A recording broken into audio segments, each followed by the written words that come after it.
Coming up on Arirang News, a state-run think tank lowers its forecast for the South Korean economy next year. It's expected to grow by 3.1%, a decline from earlier forecasts because of the resurgence in other countries of COVID-19. The number of people employed in South Korea declines in October by the most in 6 months because of the rise in coronavirus cases that occurred in August. And President Moon Jae-in pledges to honor the sacrifices of the UN veterans who fought to defend South Korea in the Korean War. Today, these veterans are remembered through a new official observance on November 11th. It's 5 o'clock p.m. here in Seoul. Thanks for joining us on Arirang News. I'm Devin Whiting.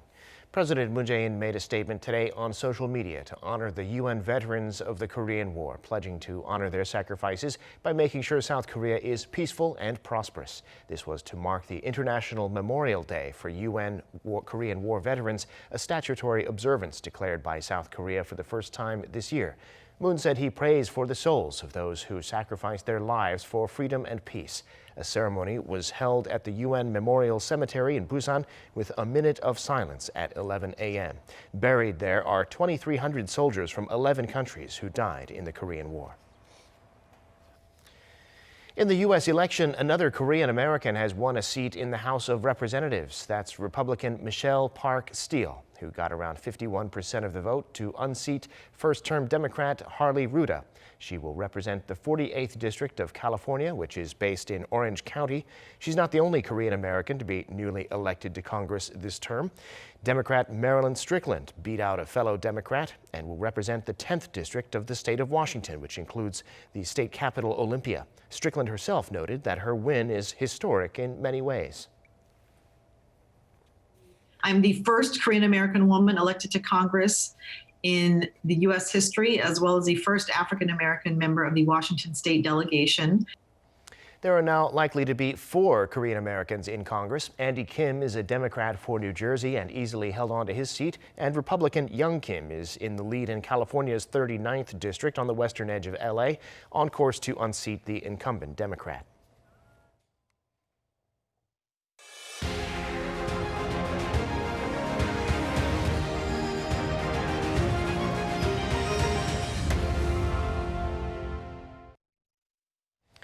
A state-run think tank has downgraded South Korea's GDP growth forecast for next year, citing the risks posed by the global resurgence of the pandemic. Under the new estimate, the economy would grow next year by 3.1%. Kim Jae-hee has the details. The Korea Development Institute has revised down South Korea's GDP growth forecast for 2021. In its latest economic assessment report Wednesday, the think tank forecast the economy to grow 3.1% next year after shrinking 1.1% this year. 3.1% is 0.4 percentage points lower than the previous forecast made in September. The KDI explained the economy has continued to contract mainly in the service industry due to growing downside risks stemming from the global resurgence of COVID-19. Uncertainty is rising with the recent resurgence of COVID-19 in the US and Europe, along with partial lockdowns. Taking into account internal and external factors, South Korea's economic recovery is forecast to be slow and limited. According to the KDI report, total consumption will likely rise just 3.3% next year. Exports are expected to increase 3.1% in 2021 amid the gradual recovery of the global economy, and imports are forecast to rise 3.8%. South Korea's current account is forecast to post a surplus of $57.9 billion next year, less than this year's due to increased imports amid worsening trade conditions. Consumer prices are expected to edge up 0.7% next year, only slightly higher than this year due to low inflation for the foreseeable future. The number of jobs is expected to increase by only about 100,000 next year, as the service sector continues to suffer and the unemployment rate will likely be higher than this year. An expert also notes that new jobs may be limited to certain sectors only. The retail and the service sector are suffering due to the pandemic. Only jobs in the online shopping and delivery service industry are being created.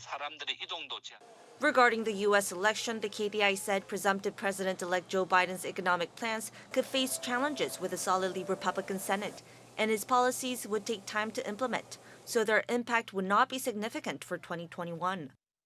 It also noted that if COVID-19 vaccines are fully distributed before the end of 2021, the institute could revise up its growth forecast. Kim Jae-hee, Arirang News. Employment in South Korea was down in October for the 8th month in a row compared to last year, and the decline in October was the biggest since April. Kim Sung-min has this report. The COVID-19 pandemic continues to leave its mark on South Korea's jobs market, with October seeing the sharpest on-year drop in employment in 6 months. According to data from Statistics Korea on Wednesday, the number of people in employment last month was around 27 million, down some 421,000 on year. This marks the sharpest decline since April. The figure has been on a downward trend for 8 months in a row, which is the longest period of decline since 2009. South Korea's employment in October has shown a declining trend after being affected by the ongoing COVID-19 pandemic, especially following the resurgence of the virus in August. The rate of employment for those aged between 15 and 64 was around 66% in October, down 1.4 percentage points on year. The manufacturing sector was hit hardest compared to the same period last year, which could be attributed to the decline in exports in October. But the impact was less pronounced in the education and retail sectors due to the easing of social distancing rules. After the release of the report, the Finance Minister Hong Nam-gi said on Facebook that the government is unaware of the current situation and will pursue various measures to stabilize the job market. Kim Sung-min, Arirang News. Time now for an in-depth look at the market news this afternoon. And for that, I'm joined on the line by Dr. Yang Jun-seok, professor of economics at the Catholic University of Korea. Professor Yang, good to have you back on. Happy to be here. Well, on Wall Street overnight, tech stocks were down as the excitement about the Pfizer vaccine sort of faded. The Dow was up, though. In Korea, the Kospi was up, but the biggest declines of the day were among the biotech companies. What's the story in the markets? Okay, well, this seems to be continuing the trend that for stock market, bad news is good news and good news is bad news. Obviously, vaccines are good news for people as a whole, but it seems to have put a really negative effect on tech stocks because, well, with the recovery, when vaccines allow people to go out and be active again, the stay-at-home type of work or play on the internet and so on, those type of in-home activities will not be as popular, and that seemed to be driving the lowering of the tech stocks and the rising of the more traditional stocks.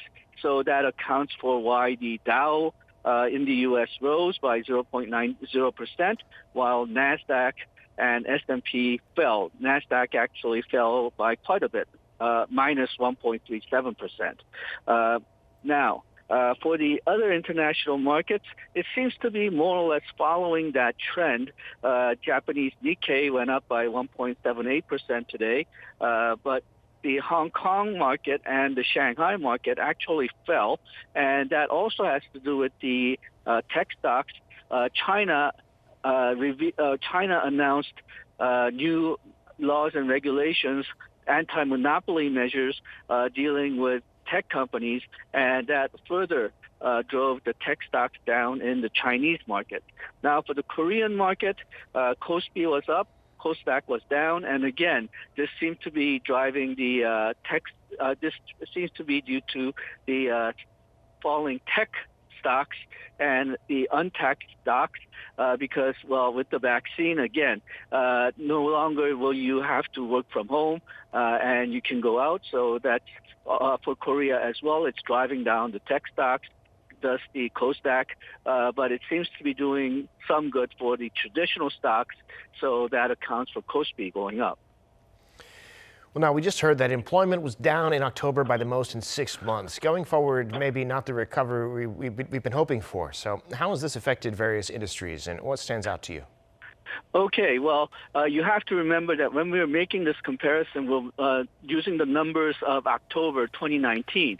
So these numbers reflect what has happened in the last 12 months rather than what has happened between September and October. But if we take those 12-month comparisons, yes, the numbers are very, very bad. That's partially because October 2019 was actually a very good year. They had a very low unemployment rate of 3.0%. So if you compare that situation with the current situation under the coronavirus, the current figures will look very bad, but that still doesn't completely excuse these really bad numbers. Now, there's an increase in economically active population, more than 500,000 compared to 12 months ago. This includes not only people who are scared off of getting jobs because they're scared of getting the coronavirus, but also discouraged workers. And employment rate for all ages fell except the age group over 60, and these are mostly government jobs. So they're not really sustainable if the government decides not to support these jobs anymore. And there has been a substantial fall in full-time jobs, jobs which have working hours of more than 36 hours per week. It was reduced by 1.2 million compared to a year ago, but the gains in part-time jobs are a lot less than the fall in full-time jobs. Gains in part-time jobs only accounted for about half of the fall in the full-time jobs, 614,000. As far as the industries are concerned, it's the usual industries that are affected by the coronavirus. The largest job losses took place in lodging and restaurants, retail and wholesale, and educational services, while the largest gains took place in government-supported jobs, public administration, health and social services. So again, it does seem like the labor market is in a very bad place, not only because of the coronavirus, but also, remember, we're comparing it to 12 months ago, so there's an effect of the rise in minimum wages, the 52-hour working rule, and other regulations which made things really bad for employment, especially employment of low-wage, unskilled workers. So expect another difference, another increase in the difference between the low-paid workers and the higher-paid workers. Well, you mentioned the rise in employment with the government, and this year with so much government spending, there are concerns now about how much resources the government has in terms of helping to fuel an economic recovery. Tell us about that, and what do you make of the situation? Okay, well, the government debt has gone beyond 800 trillion won, and there's only about 10 trillion won difference now between what the government had planned for deficit this year and the actual deficit. So the government has spent a lot more than it expected of the annual budget. 81% has been spent by the end of September, which is the time of this report. So government has spent a lot more of the budget, but the economy is still in a very bad place. But the real limit on government spending may not be the actual government deficit, but the bond market. One of the reasons why government deficit shot up so much was the fourth supplementary budget, but the fourth supplementary budget was limited only to 7.8 trillion won, and that's because the Ministry of Economy and economy thought that the Korean bond market really couldn't take much more of government bond because, well, government has been borrowing so much money this year to combat the coronavirus. So now there is a long-term problem. If the government debt keeps on piling up this way, then there will be reduction in Korean credit rating as well as problems in financing the government deficit. But at least for this year and next year, government deficit should not be our primary concern. Our primary concern should be to try to reduce the negative effect from the coronavirus recession. So for the next year or two, we're probably going to have to live with large government deficit. Right, and the credit rating is so far held up well. All right, Professor Yang, we'll have to leave it there for today. Thanks so much for coming on. Thank you. South Korea's small businesses are going to be getting help expanding overseas from Visa and from the online retail giant Shopify. The Small Business Ministry has signed an MOU with these two companies so that SMEs can get support in payment processing, distribution, and developing their online presence. Han Sung-woo reports. American credit card firm Visa and Canadian e-commerce giant Shopify, whose online platform is used in over 170 countries, have agreed to support the online and overseas expansion of small and medium-sized enterprises in South Korea. So what we wanted to do is to support them to go offline to online because online sales are accelerating. Therefore, we wanted to provide them with end-to-end solutions to develop the website, to accept payments, and to distribute the products. The companies on Wednesday signed an MOU with the Ministry of SMEs and Startups and the Korea Online Shopping Association and pledged to provide support in several ways, including offering automated solutions based on artificial intelligence.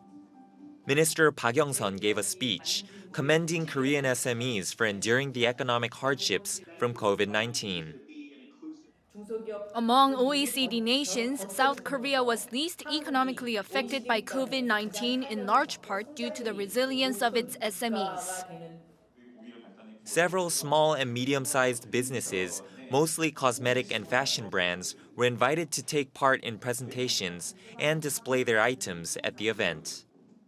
Among the owners was former short-track speed skating Olympic gold medalist Park Seung-hee, who now runs her own SME, specializing in leather bags. I'm hoping merchants can overcome the pandemic's impact by going global through online endeavors. With strong support from the government and these major global firms, the future looks bright for Korean SMEs aiming to enter overseas markets. Han Sung-woo, Arirang News. And that does it for this newscast. Thank you for watching.